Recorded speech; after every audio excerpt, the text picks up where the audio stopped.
உள்ளிட்ட அனைவருக்கும் வணக்கத்தை தெரிவித்துக் கொண்டு இப்பொழுது அண்ணா திராவிட முன்னேற்ற கழகத்தை சார்ந்த மரியாதைக்குரிய ஒன்றிய செயலாளர் சிவபிரகாசம் அவர்கள் வரவேற்று கருத்துரை வழங்குமாறு கேட்டுக்கொள்கிறேன். அதே சமயத்தில் நாளை காலையில 10 மணிக்கு ஜோதி மகாலில் தருமபுரியில் நம்ம தொகுதி முழுமையாக கூட்டணி கட்சி நிர்வாகிகள் சேர்ந்து எல்லா மாநில மாவட்ட பொறுப்பில் வராங்க. ஒரு செயல் வீரர்கள் கூட்டம் நடைபெறுது. அந்த கூட்டத்துக்கு நீங்க இந்த கூட்டத்தின் வாயிலாக வந்துருன்னு சொல்லி கேட்டுக்கொண்டு நமது பிரகாஷ் அவருக்கு வரவேற்பு புரட்சி பாரத மாவட்ட செயலர் வரவேற்பு. அனைத்து இந்திய அண்ணா திராவிட முன்னேற்ற கழகத்தின் தலைமையிலான தேசிய ஜனநாயக முற்போக்கு கூட்டணியுடைய வேட்பாளர்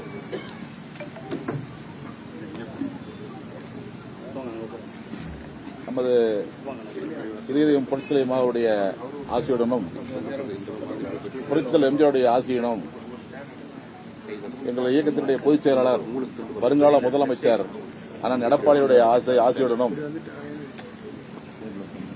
பாமகவுடைய தலைவர் மருத்துவர் சின்னையாவுடைய ஆசியுடனும் நரேந்திர மோடிஜி அவருடைய ஆசியுடனும் மற்றும் கூட்டணி கட்சியுடைய அனைத்து தலைவருடைய ஆசியுடனும் இந்த தருமபுரி சட்டமன்ற தொகுதியிலே போட்டியிடுகின்ற முனைவர் அன்புக்குரிய அக்கா சௌமியா அவர்களை நல்லம்பள்ளி ஒன்றிய கழகத்தின் சார்பாக வருக வருக அன்போடு வரவேற்கிறேன்.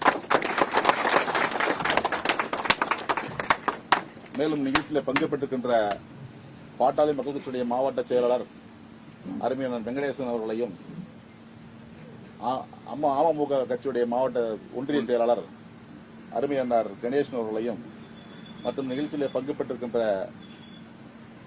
பாரதிய ஜனதாவுடைய ஒன்றிய பொறுப்பாளர் மணிகண்டன் அவர்களையும் மாவட்ட பொருளாளர் சிவசக்தி அவர்களையும் ஏனைய பாரதிய ஜனதா கட்சியுடைய நிர்வாகிகளையும் மற்றும் அனைத்து கூட்டணி கட்சி சார்ந்த நிர்வாகிகளையும் வருக வருக என வரவேற்று நேற்று தருமபுரியில் நடைபெற்ற புரட்சி எடப்பாடியுடைய எழுச்சி பயணத்திலே நமது தருமபுரி மாவட்டத்துக்கு உட்பட்ட 5 தொகுதியை சார்ந்த மக்கள் அனைவரும் எழுச்சியோடும் ஆரவாரத்தோடும் வருகை தந்து தருமபுரி மாவட்டத்திலே 5 தொகுதிகளையும் இந்த அதிமுக கூட்டணி வெற்றி பெற்றது என்ற முடிவடையக்கூடிய வகையிலே ஒரு சிறப்பான கூட்டம் நடைபெற்றது.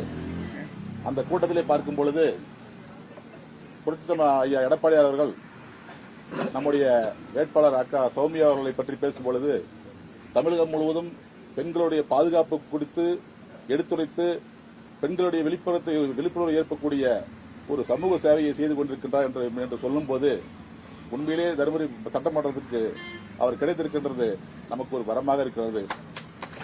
அதனால் நீங்கள் எல்லாம் கடுமையாக உழைத்து வரக்கூடிய சட்டமன்ற தேர்தலிலே அக்கா அவர்களை பெருவாரியான வாக்கு வித்தியாசத்திலே வெற்றி பெற செய்யுமாறு அன்போடு கேட்டுக்கொள்கிறேன். நன்றி, வணக்கம்.